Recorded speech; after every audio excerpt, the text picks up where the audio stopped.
ಕನ್ನಡ ಸಾಹಿತ್ಯದಲ್ಲಿ ಪಂಪನ ನಂತರದ ನವೋದಯದ ಘಟ್ಟ 12-13ನೇ ಶತಮಾನದ ವಚನ, ರಗಳೆ, ಷಟ್ಪದಿಗಳ ಕಾಲ. ಈ ಕಾವ್ಯ ಧೋರಣೆ ನಿಜವಾಗಿಯೂ ತತ್ಪೂರ್ವದ ಸಾಹಿತ್ಯ ಪರಂಪರೆಯೊಂದಿಗೆ ಸವಾಲಾಗಿ ನಿಲ್ಲುವ ಮತ್ತು ಸ್ಪಷ್ಟವಾಗಿ ಗುರುತಿಸಬಹುದಾದಂತಹ ಬದಲಾವಣೆಗಳನ್ನು ಅಭಿವ್ಯಕ್ತಿಯಲ್ಲಿ ಸಾಧಿಸಿದ್ದರಿಂದ ಇದನ್ನು ಕನ್ನಡ ಸಾಹಿತ್ಯದಲ್ಲಿ ಮೊದಲಿಗೆ ಗುರುತಿಸಬಹುದಾದ ಕ್ರಾಂತಿಘಟ್ಟವೆಂದು ಹೇಳಬಹುದು. ಈ ಕಾಲದ ಮುಖ್ಯ ಲಕ್ಷಣವೆಂದರೆ ಸಾಹಿತ್ಯವು ರಾಜಾಶ್ರಯದ ಹಂಗನ್ನು ತಿರಸ್ಕರಿಸಿದ್ದು. ಅದುವರೆಗೂ ಕನ್ನಡದ ಮೇಲೆ ಕವಿದುಕೊಂಡಿದ್ದ ಸಂಸ್ಕೃತದ ದಟ್ಟವಾದ ಪ್ರಭಾವದಿಂದ ತಪ್ಪಿಸಿಕೊಂಡು ಸರಳವಾದ, ಸುಲಭವಾದ ಆಡು ಮಾತಿನ ಧಾಟಿಯಲ್ಲಿ ವಚನಗಳನ್ನು ಬರೆದದ್ದು. ವಚನ ಎಂದರೆ ಮಾತನಾಡಿದ್ದು ಎಂದು ಅರ್ಥ. ಬಸವಣ್ಣನವರ ನೇತೃತ್ವದಲ್ಲಿ ನಡೆದ ಅಂದಿನ ಸಾಮಾಜಿಕ ಧಾರ್ಮಿಕ ಕ್ರಾಂತಿಯ ಸಂದರ್ಭದಲ್ಲಿ ಕನ್ನಡ ಸಾಹಿತ್ಯದಲ್ಲಿ ವಚನ ಎಂಬ ರೂಪವೊಂದು ಹುಟ್ಟಿಕೊಂಡದ್ದು ವಿಶೇಷದ ಸಂಗತಿಯಾಗಿದೆ.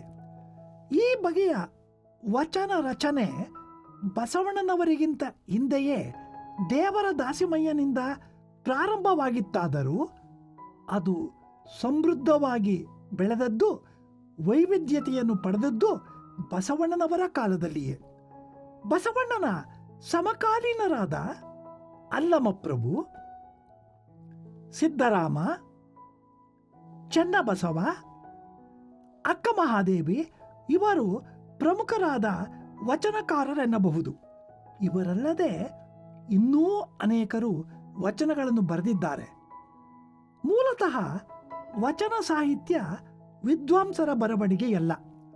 ವಚನಕಾರರಲ್ಲಿ ಕೆಲವರಿಗೆ ವಿದ್ವತ್ತಿನ ಹಿನ್ನೆಲೆ ಇದ್ದರೂ ತಮಗೆ ಅನಿಸಿದ್ದನ್ನು ನೇರವಾಗಿ, ಸರಳವಾಗಿ ಮಾತನಾಡಿದಂತೆ ಬರೆದರು.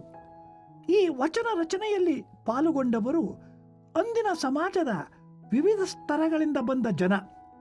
ಅಂಬಿಗರ ಚೌಡಯ್ಯ, ಮಾದರ ಚೆನ್ನಯ್ಯ, ಡೋಹರ ಕಕ್ಕಯ್ಯ, ನುಲಿಯ ಚೆಂದಯ್ಯ ಎಂಬ ವಚನಕಾರರ ಹೆಸರುಗಳು ಅವರವರು ಕೈಕೊಂಡ ವೃತ್ತಿಯನ್ನೂ ಮತ್ತು ಅವರು ಬಂದ ಸಾಮಾಜಿಕ ಸ್ತರಗಳನ್ನೂ ಸೂಚಿಸುತ್ತವೆ. ಇವರ ಜೊತೆಗೆ ಅನೇಕ ಮಂದಿ ಸ್ತ್ರೀ ವಚನಕಾರ್ತಿಯರೂ ಇದ್ದಾರೆ. ಇಷ್ಟರ ಮಟ್ಟಿಗೆ ಲಿಂಗಭೇದವಿಲ್ಲದೆ ಸಾಮಾನ್ಯ ಜನ ಸಾಹಿತ್ಯದ ಅಭಿವ್ಯಕ್ತಿಯಲ್ಲಿ ಪಾಲುಗೊಂಡದ್ದು ಆಧುನಿಕ ಕಾಲವನ್ನು ಬಿಟ್ಟರೆ ಇದೇ ಮೊದಲು. ಸಾಹಿತಿಯಾಗಬೇಕಾದರೆ ವಿದ್ವಾಂಸನಾಗಬೇಕಾಗಿಲ್ಲ. ಅರ್ಥವಾಗದ ಆಡಂಬರದ ಭಾಷೆಯಲ್ಲಿ ಬರೆಯಬೇಕಾಗಿಲ್ಲ. ಅಂತರಂಗದ ಅನುಭವಗಳನ್ನು, ತುಮುಲಗಳನ್ನು ನೇರವಾಗಿ, ಪ್ರಾಮಾಣಿಕವಾಗಿ ತಿಳಿದ ಭಾಷೆಯಲ್ಲಿ ತಿಳಿಯುವಂತೆ ಹೇಳಿದರೂ ಅದು ಸಾಹಿತ್ಯವಾಗಬಲ್ಲುದು ಎನ್ನುವುದನ್ನು ತೋರಿಸಿದ್ದು ವಚನಕಾರರ ಸಾಧನೆಯಾಗಿದೆ. ಹಾಗೆಯೇ ಗಹನವಾದ ವೇದಾಂತದ ಮತ್ತು ಅಂತರಂಗದ ಆಧ್ಯಾತ್ಮಿಕ ಅನುಭವಗಳನ್ನು ಹೇಳಲು ಸಂಸ್ಕೃತ ಭಾಷೆಗೆ ಮಾತ್ರ ಸಾಧ್ಯ ಎಂಬ ತಿಳುವಳಿಕೆಯನ್ನು ಇವರು ತಲೆಕೆಳಗೆ ಮಾಡಿದರು. ಅದುವರೆಗೂ ಬುದ್ಧಿಯ ಭಾಷೆಯಾಗಿದ್ದ ಸಂಸ್ಕೃತ ಮಾಡುವ ಕೆಲಸವನ್ನು ಕನ್ನಡವೂ ಮಾಡಬಲ್ಲದು ಎಂಬುದನ್ನು ತೋರಿಸಿಕೊಟ್ಟರು. ಈ ವಚನಗಳ ರೂಪ ಕನ್ನಡ ಸಾಹಿತ್ಯದಲ್ಲಿಯೇ ವಿಶಿಷ್ಟವಾದದ್ದು. ಇವು ಮೇಲೆ ನೋಡುವುದಕ್ಕೆ ಬಿಡಿ ಬಿಡಿಯಾದ ಗದ್ಯ ರೂಪದ ಮುಕ್ತಕಗಳಂತಿವೆ. ಆದರೆ ಓದಿದರೆ ಪದ್ಯದ ಲಯವನ್ನು ಒಳಗೊಂಡಿರುವುದು ಗೋಚರವಾಗುತ್ತದೆ. ಇದನ್ನು ಹಲವರು ಪದ್ಯಗಂಧಿಯಾದ ಗದ್ಯ ಅನ್ನುತ್ತಾರೆ. ನಿದರ್ಶನಕ್ಕೆ, ನುಡಿದರೆ ಮುತ್ತಿನ ಹಾರದಂತಿರಬೇಕು, ನುಡಿದರೆ ಮಾಣಿಕ್ಯದ ದೀಪ್ತಿಯಂತಿರಬೇಕು, ನುಡಿದರೆ ಸ್ಫಟಿಕದ ಶಲಾಕೆಯಂತಿರಬೇಕು, ನುಡಿದರೆ ಲಿಂಗ ಮೆಚ್ಚಿ ಅಹುದಹುದು ಎನ್ನಬೇಕು, ನುಡಿಯೊಳಗಾಗಿ ನಡೆಯದಿದ್ದರೆ ಕೂಡಲ ಸಂಗಮದೇವನು ಎಂತು ಒಲಿವನಯ್ಯ. ಎಂಬ ಈ ವಚನವನ್ನು ನೋಡಬಹುದು. ಮೊದಲನೆಯದಾಗಿ ಈ ವಚನಕ್ಕೆ ಒಂದು ರೂಪವಿದೆ. ಈ ರೂಪದಲ್ಲಿ ಒಂದು ಕ್ರಮಬದ್ಧತೆ ಇದೆ, ಲಯ ವಿನ್ಯಾಸವಿದೆ, ಸಂಗ್ರಹ ಗುಣವಿದೆ. ಮೂಲತಃ ಒಂದು ನೀತಿಯನ್ನು, ಮಾತು ಹೇಗಿರಬೇಕೆಂಬ ಸಂಗತಿಯನ್ನು ಹೇಳುತ್ತಿದ್ದರೂ ಹೇಳುವ ರೀತಿ ನೀರಸವಾಗಿಲ್ಲ, ಸ್ವಾರಸ್ಯವಾಗಿದೆ. ವಿಚಾರವಿದ್ದರೂ ಕಡೆಯ 2 ಪಂಕ್ತಿಗಳಲ್ಲಿ ಅದು ಕೊಟ್ಟ ತಿರುವು ಮೊದಲ 4 ಪಂಕ್ತಿಗಳಲ್ಲಿ ಬಂದ ವಿಚಾರದಿಂದ ತಟಕ್ಕನೆ ಭಿನ್ನವಾಗಿ ವಿಸ್ಮಯ ಚಿಂತನೆಯಲ್ಲಿ ನಿಲ್ಲಿಸುತ್ತದೆ. ಬಳಸಿದ ಭಾಷೆ ಅಕ್ಲಿಷ್ಟವಾಗಿದೆ. ತುಂಬ ವಿಶ್ವಾಸದಿಂದ, ಅನುಕಂಪದಿಂದ ಪಕ್ವವಾದ ಮನಸ್ಸೊಂದು ಜನಸಾಮಾನ್ಯರೊಂದಿಗೆ ಮಾತನಾಡಿದ ಹಾಗಿದೆ. ವಚನದ ಈ ರೂಪ ಯಾವ ರೀತಿಯಲ್ಲೂ ಇದಕ್ಕೆ ಹಿಂದಿನ ಚಂಪೂ ಪರಂಪರೆಯ ಬರವಣಿಗೆಯನ್ನು ಹೋಲುವುದಿಲ್ಲ.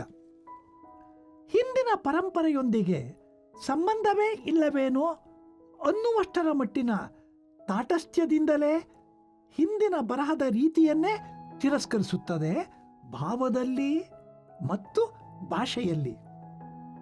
ಅಷ್ಟೇ ಏಕೆ, ಇದು ಈ ಕಾಲದಿಂದ ಮುಂದೆ ಬಂದ ಯಾವ ಸಾಹಿತ್ಯ ರೂಪದೊಂದಿಗೂ ರಗಳೆ, ಷಟ್ಪದಿ, ಸಾಂಗತ್ಯ ಇತ್ಯಾದಿ ಹೋಲುವುದಿಲ್ಲ.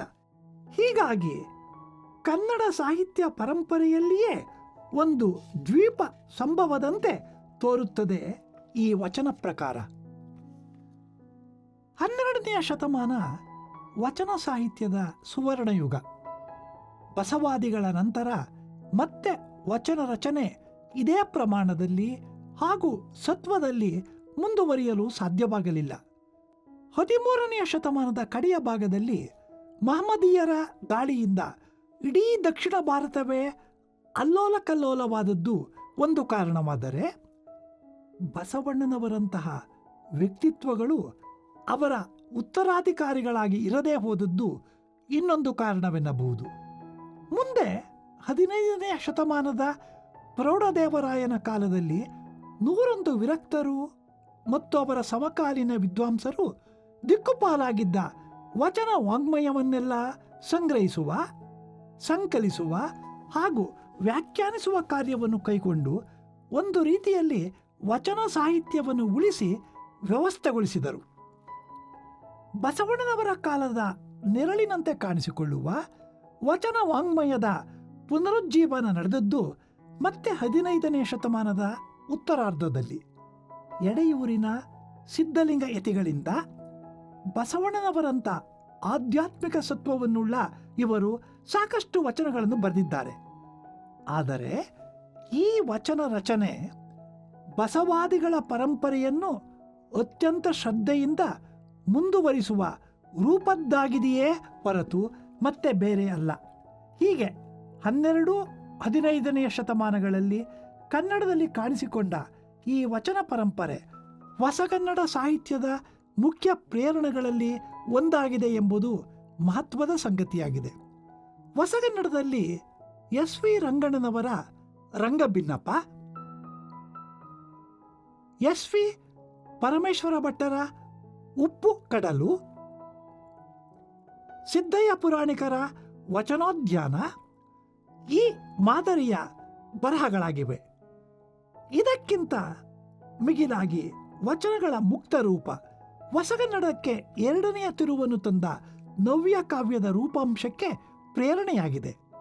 ವಿನಾಯಕರ ಸಮುದ್ರ ಗೀತೆಗಳ ಸ್ವಚ್ಛಂದ ಛಂದಸ್ಸು ವಾಸ್ತವವಾಗಿ ವಚನಗಳಿಂದಲೇ ಪ್ರೇರಣೆ ಪಡೆದದ್ದು ಎಂಬುದರಲ್ಲಿ ಸಂದೇಹವಿಲ್ಲ.